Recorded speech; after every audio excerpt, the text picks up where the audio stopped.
Hey guys, here's the Aakash tablet, the Ubislate7 from the Datawind Indian manufacturer, which was unveiled by the Indian government a couple of months back. So this is the Ubislate7.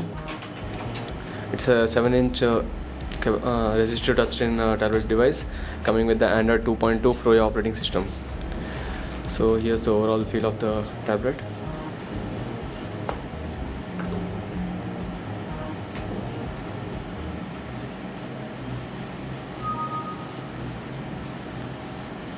Coming to the design, it is quite a thin tablet, not a thick one, but it has a few discontinuities like the USB ports, which make the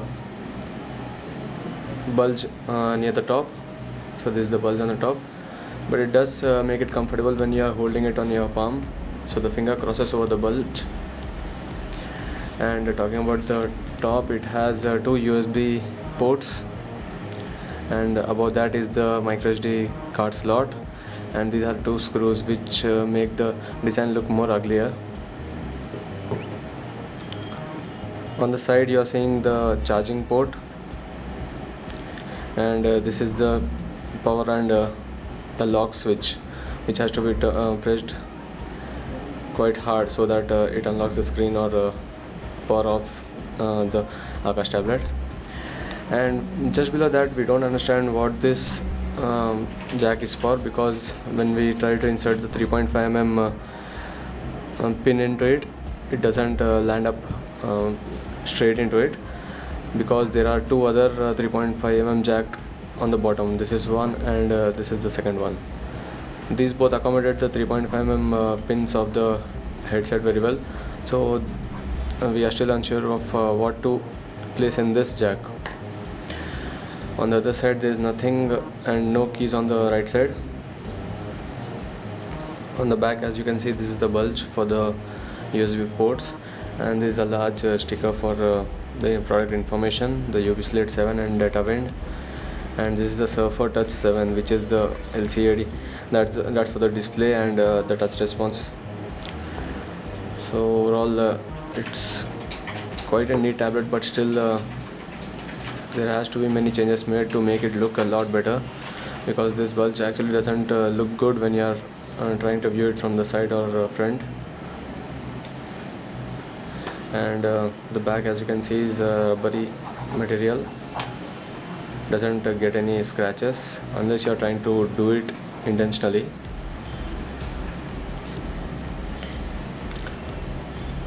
So talking about the interface and the operating system, you need to first of all press this button quite hard, and that's one of the disadvantages already. So once you open this, you'll see a no service signal here. It shows no service here, this one, but we aren't sure why it shows no service, because there's anyways no SIM card option, so the service absence is already noticed by anyone, so there's no need for giving the no service message there. And the resistive touchscreen is not pretty good. You need to hold the screen pretty hard and move around with the finger. You'll see a lot of problems with that. If at all you are not using a finger, you need to use any sharper point, so that you can press it over the screen, and that will make the screen get scratches pretty early. So this is the home screen of the Aakash tablet. The operating system is neat, and but still it has a few problems, like you are seeing one directly on the home screen. That's the camera. There's no camera given on the back side or on the front side. Then there was no need for the camera application at all.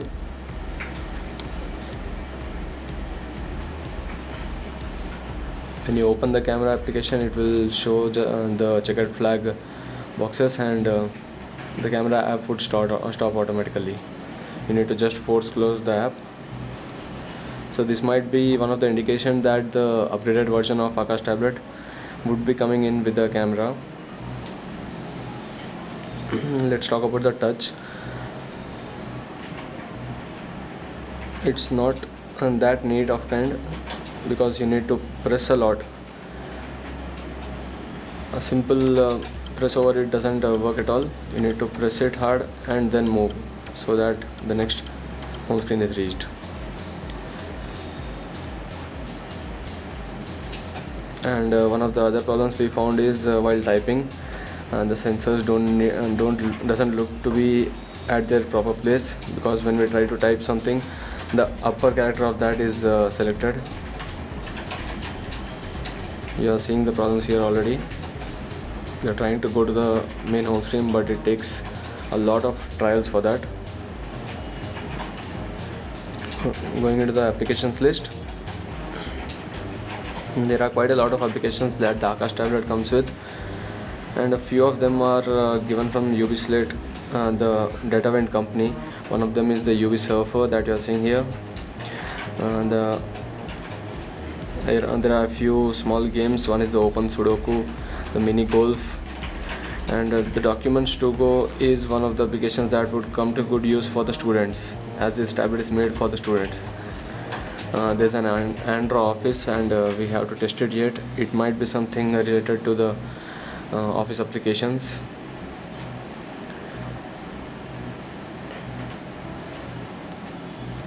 And try to open the music application. It would say that your phone doesn't have an SD card inserted. This clearly indicates that there is no much internal memory in the Aakash tablet, and you need to have a SD card inserted for the memory support. And the memory supported is of 2 GB. Opening the browser, you will see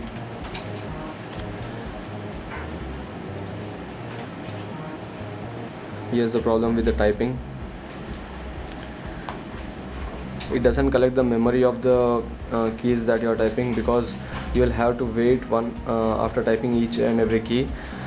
After it gets inserted, like you're trying to insert F,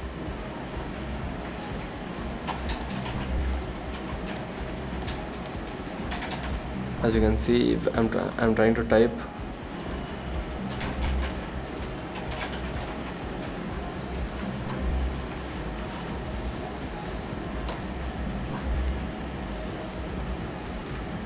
when I try for the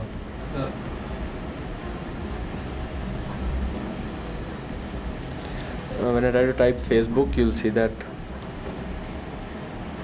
I'll have to wait for typing the next key, and doesn't have any storage of the keys that I'm typing one after the other, and in the end we end up reaching FABO instead of FACEBOOK.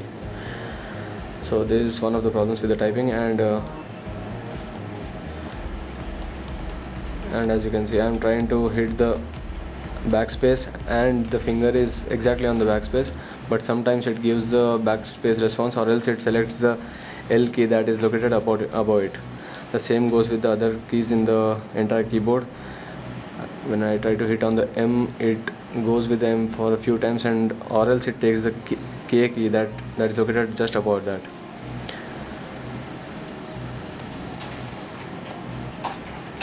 And one more problem is that there are no physical keys, so there's a back option given here in the notification panel,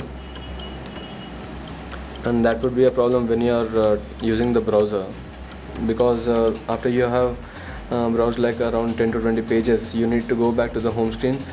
You just have to keep pressing the back button so that you reach the home screen finally, after it goes back into the history of 20 pages. So that is one of the other problems.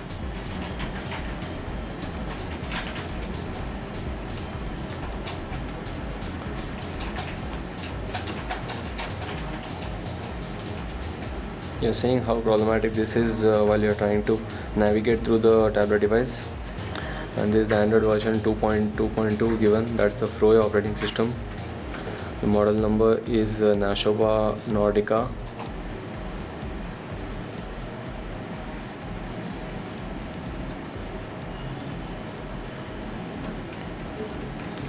The battery status says discharging, and the battery level is 60%.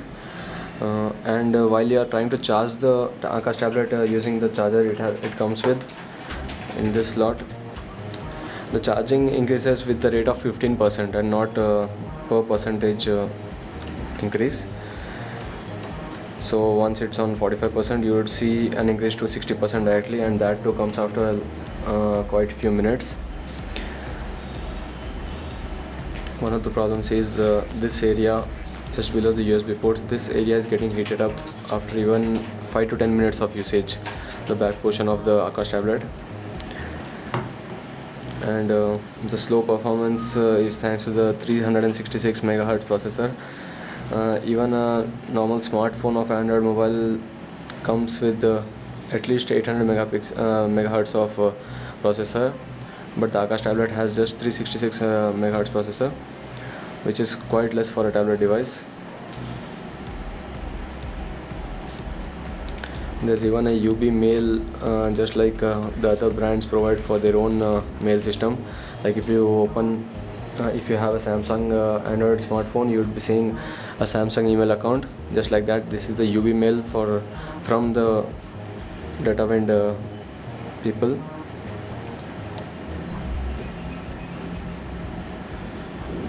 To open the notification panel, you need to move slowly down, or else it loses the response of loses the sensors, and the response is out. There are no shortcuts in the notification panel, and it again shows no service here, although we don't have a SIM card option.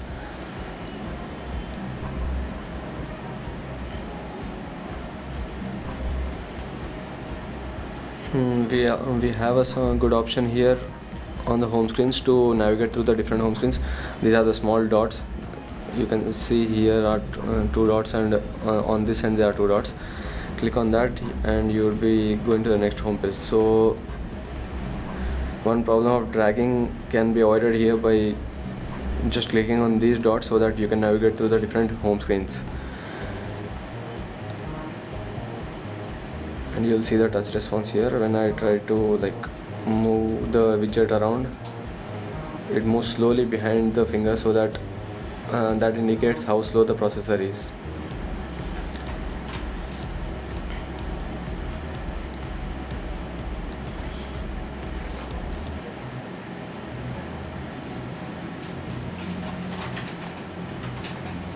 And this entire section of call log and the phone is unnecessarily given, because there's no SIM option. There's no point of having this, as the calls cannot be made.